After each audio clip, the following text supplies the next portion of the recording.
Hey guys, সবাইকে জয়গুরু।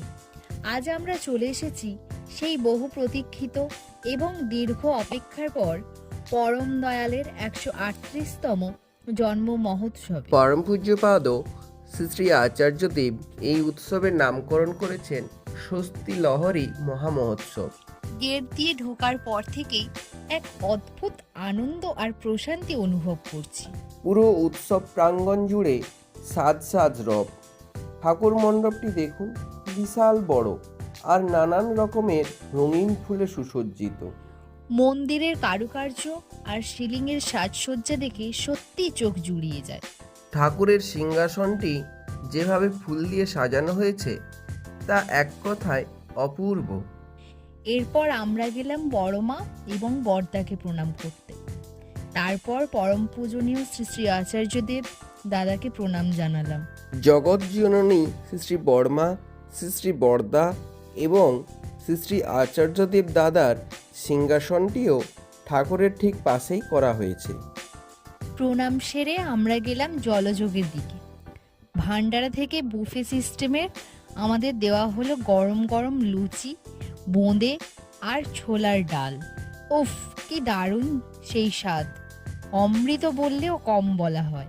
এবার আসছে এই উৎসবের অন্যতম প্রধান আকর্ষণে। এখানে ঠাকুরের অনেক পুরনো ছবি, বিভিন্ন দুষ্প্রাপ্য তথ্য, সৎসঙ্গের ঐতিহ্য আর ঠাকুরের শৈশবের জীবনী নিয়ে একটি চমৎকার ফটো এক্সিবিশন বা প্রদর্শনী করা হয়েছে। ভিডিওটা বেশি বড় হয়ে যাবে বলে সবটা দিচ্ছি না, তবে এই এক্সিবিশনের ওপর আলাদা একটি ভিডিও খুব শীঘ্রই এই চ্যানেলে আসবে। আপনারা সেটা দেখলেই বুঝবেন কি দারুণ সব জিনিস ওখানে আছে। ঠাকুরের এই জন্ম মহোৎসবে শুধু আধ্যাত্মিক আলোচনা বা প্রসাদ নয়, এখানে আগত মানুষের সেবায় একটি বিশাল স্বাস্থ্য শিবিরেরও আয়োজন করা হয়েছিল। সেখানে প্রাথমিক হেলথ চেক আপ থেকে শুরু করে বিভিন্ন মেডিকেল স্ক্রিনিংয়ের চমৎকার ব্যবস্থা ছিল। হোমিওপ্যাথি, অ্যালোপ্যাথি চিকিৎসার পাশাপাশি ছিল অভিজ্ঞ ডাক্তারদের দ্বারা চক্ষু পরীক্ষা ও ইএনটি অর্থাৎ নাক কান গলার বিশেষ চেক আপের সুবিধা। এমনকি ছোটোখাটো সার্জারির পরামর্শ এবং প্রয়োজনীয় সব ওষুধ একদম বিনামূল্যে দেওয়া হচ্ছিল। ভক্তদের শারীরিক সুস্থতার কথা ভেবে এমন সুব্যবস্থা দেখে সত্যি মনটা ভরে গেল। অন্যদিকে দেখুন, অগণিত ভক্তমণ্ডলের জন্য ভোর রাত থেকে চলছে রান্নাবান্নার এলাহি আয়োজন। এই যে শাড়ি দিয়ে সব ডালিয়া তৈরির প্রস্তুতি, কুমড়ো, মটরশুঁটি, আদা, ফুলকপি, টমেটো সব কাটা রেডি। যারা এই রান্নার কাজে যুক্ত তারাও যেন প্রসাদের মাধ্যমেই নিজেদের বিলিয়ে দিচ্ছেন। কড়াইগুলো দেখেছেন তো, কত বড় বড়, আর সব রান্না হচ্ছে মাটির উনানে, কাঠের জ্বালানিতে, যা আমাদের গ্রাম বাংলার এক অনন্য ঐতিহ্য। এবার চলুন পরবর্তী ধাপ। আমাদের ভূপতিনগর সৎসঙ্গ কেন্দ্রের পক্ষ থেকে একটি ছোট নাটকের পরিবেশন করা হলো। সকালে মানুষের ভিড় একটু কম থাকলেও যারা অভিনয় করেছে তারা পুরো ফাটিয়ে দিয়েছে।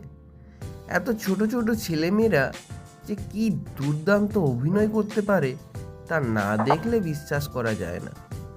নাটকের ফুল ভিডিওটি আমি আলাদা করে আপলোড করে দেব। সারাদিন ব্যাপী বিভিন্ন মন্দিরের শিল্পীদের সঙ্গীত আর ঠাকুরের বাণী পাঠে অনুষ্ঠান জমে উঠেছিল। এর মাঝেই দেওঘর ঠাকুরবাড়ি থেকে এসেছিলেন পূজনীয় মেজদার ছেলে শুভদা।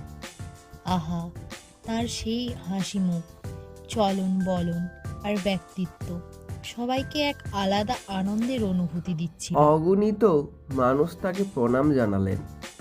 সবচেয়ে বড় পাওনা হলো অনুষ্ঠান শেষে তিনি খুব সুন্দর একটা বক্তব্য রাখলেন।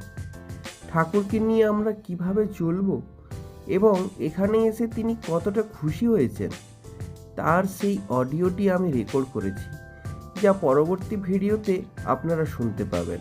অনেক বকবক্ত হলো, এবার প্রসাদ গ্রহণের পালা। সবাই অধীর আগ্রহে অমৃত সমান সেই ডালিয়া প্রসাদ গ্রহণ করছেন।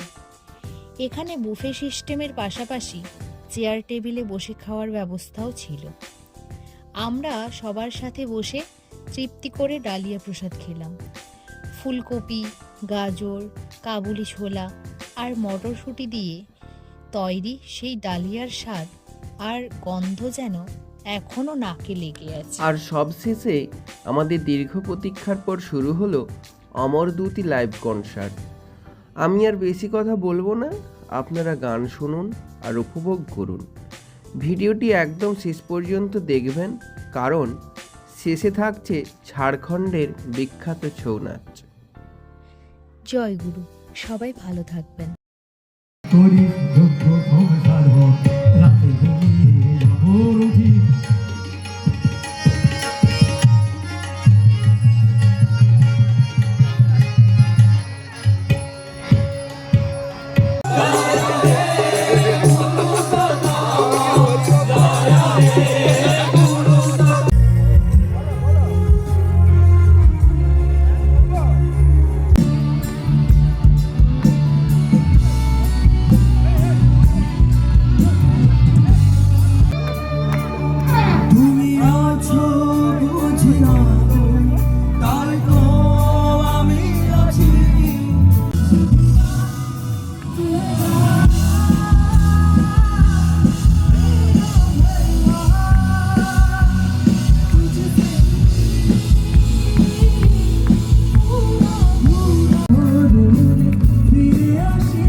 দুঃখ মিটে যাবে, থাকো যদি তুমি পাশে, তুমি আছো সাথে, তাই আছি আমি বেঁচে।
কার্তিক, এই কার্তিকের ভূমিকায় অংশ নিয়ে মহান মঞ্চে আগমন করেছেন এ হলে বলরামপুর শুভশক্তি ছৌ নৃত্য পার্টির দল ম্যানেজার ওস্তাদ সুবুল হাসদা।